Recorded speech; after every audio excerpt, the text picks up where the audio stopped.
So this is going to be the lightest, crispest wine we serve by the glass.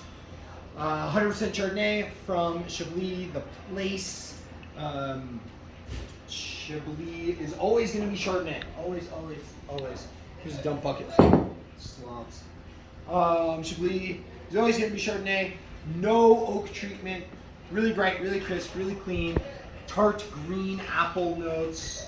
A little lemon zest as well. Really easy drinking. This I always go Chablis and shellfish. Classic pairing, Chablis and shellfish.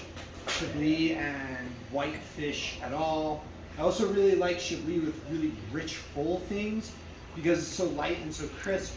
It's kind of like this nice contrasting flavor profile. You know, almost like a palate cleanse. And then you take another bite and it's like a brand new bite. So this particular one is Raoul Gauthierin. Subject to change. These wines are all subject to change pretty much at any given moment. Two places where wine is made. It's made in the vineyard and it's made in the winery, right? So in the vineyard, you get this limestoney, chalky flavor profile from this. You get that tart green apple from the cool climate. And then they don't really adulterate it once they take it back to the winery. They're not stirring the lees, which creates like a weight in the body. They're not putting it in oak barrels, which also creates a flavor profile. They're just kind of hands off, letting it ferment to dry, and really giving you that crisp, bright flavor profile. So that is going to be the Chablis. Great wine, easy sell. This will sell itself. This is Regis Menet Puy Fumé. Puy Fumé is a place. Sauvignon Blanc is the grape. Currently, this is the only Sauvignon Blanc we serve by the glass. Benefit to that is somebody orders a glass of Sauvignon Blanc. There's only one. There you go. Puy Fumé is across the river, the Loire River, from Sancerre. So similar flavor profiles, minerally, kind of good green notes on this. So like there's kind of some green vegetable on there, like a green bell pepper, kind of just like light fruit notes, and also some classic tasting notes of Sauvignon Blanc, which would be the citrus notes, right? You get like maybe a little grapefruit on the nose, just a little citrus on the flavor profile there. So again, really light, really easy drinking, but a lot more fruit driven than the Chablis. So add some weight to the dishes. That fruity salad, great, love it. The Caesar salad, great, love it. You've got high acid, you feel acid right here, it makes your mouth water. That's a great option as well. So Regis Menet Puy Fumé will be the only Sauvignon Blanc we're pouring. Really easy drinking. And again, a lot of these wines, we kept it pretty straightforward. On the By the Glass program, the wine list itself is where things get weird, kind of like the menu, but you know, we just, it's easy to make things understandable for the By the Glass program. We get weird over here too, so it's just an easy, you know, somebody wants a glass of Sauvignon Blanc, oh, Chef Eliza drinks Sauvignon Blanc. Like, she goes to a restaurant, she orders a glass of Sauvignon Blanc. It's just approachable, easy. Now, this wine is the only wine on the wine list that guests will get a price break. Because this is Gruner Veltliner from Austria. The reason I say they get a price break on it is because this is a 1 liter bottle and I did the standard markup.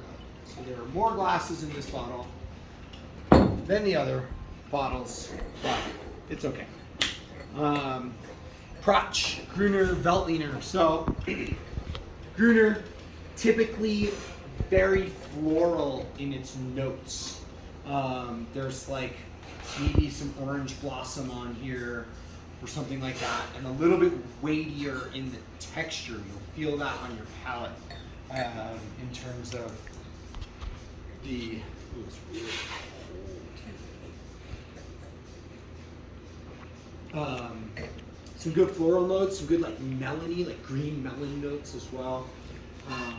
Really, really easy drinking. This bottle is made with organic grapes.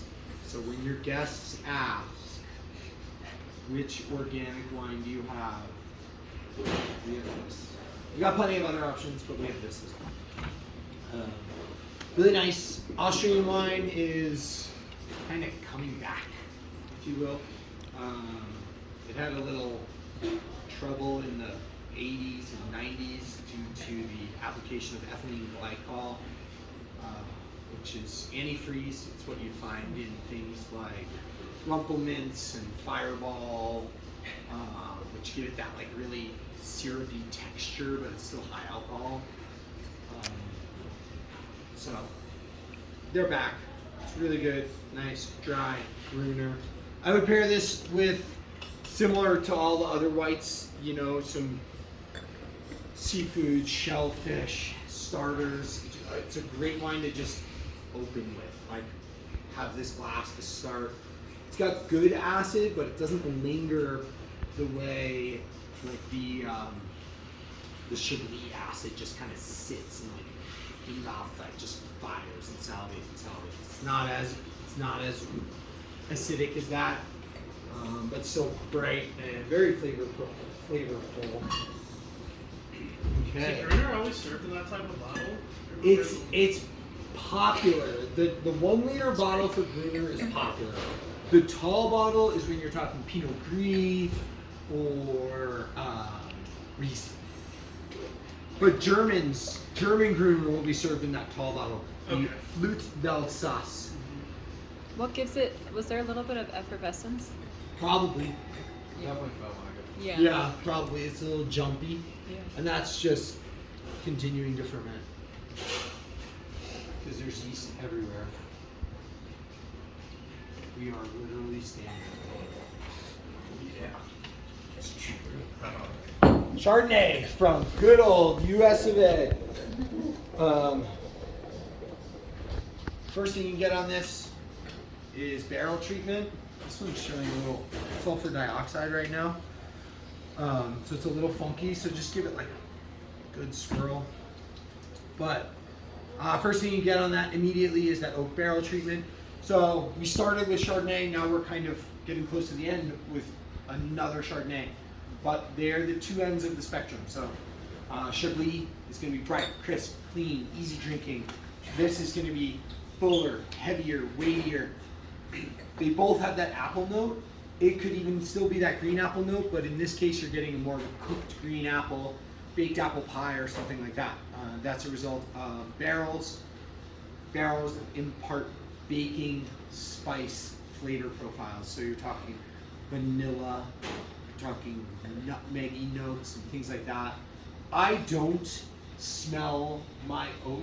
If I like, a lot of times when I'm smelling a glass of wine, I like put it right up against my face and I don't get everything. If you really kind of smell the other side of the glass, you're gonna find more flavor kind of just stirs up and comes out. This wine will undoubtedly sell itself without an issue. Now, the real question is, when a guest requests a glass of Chardonnay from you, you then have to say, do you want California Chardonnay or do you want Chablis? That's an easy question. 99% of your guests are going to know the answer to that question. I would say 85% of those 99 are going to say California, and then the educated will say Chablis.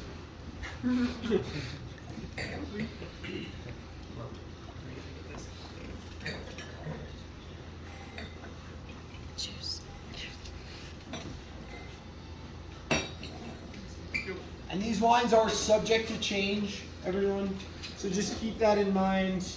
If I put a new wine on the wine list at lineup, I will mention it and we'll try it. Probably not at lineup. And I'll just keep you informed as to what's happening. We'll taste them all together. It'll be wonderful. Jean-Luc Colombo, Cape Blue Rosé. So this is technically not appellated. It is French rosé, but it is from Provence mostly and Rhone. So the Rhone runs right into Provence. Provence is the coast. The Rhone Valley is just north of that. So you've got those classic Rhone grapes in there. It might even say on here 67% Syrah, and the rest is Mourvedre. Mourvedre you typically don't ever have by itself. It's usually a blending grape. Syrah will be vinified by itself. So, 2 red grapes, pink wine. The way this works is they squeeze the grape juice out of the grapes. During that process, maybe some of the skins break and some color exudes, but really what happens is they're squeezing mostly white juice out. Then they let the wine on the grapes for maybe a couple hours, maybe a day maximum, and then they rack it. So they pump the wine away from the skins, and they'll use the skins for all sorts of different stuff. They'll ferment them, whatever. But giving you this light pink, pale pink color. You start to get red fruit notes in this, but light red fruit notes, think watermelon, strawberry, maybe like a tart raspberry here, like, you know, raspberries before they turn fully red, something like that. Dry. As you can tell, none of these wines are sweet. None of the wines we pour are ever going to be sweet. There are sweet wines on the dessert menu. That's enough. We don't need to pour them by the glass. So, this is definitely going to change because I want to change it, and we're just going to run this out for a little while and kind of see what is available when this runs out. So, also this is 2021. Really, we want to be drinking the freshest rosé possible, which is 21, because they obviously haven't harvested.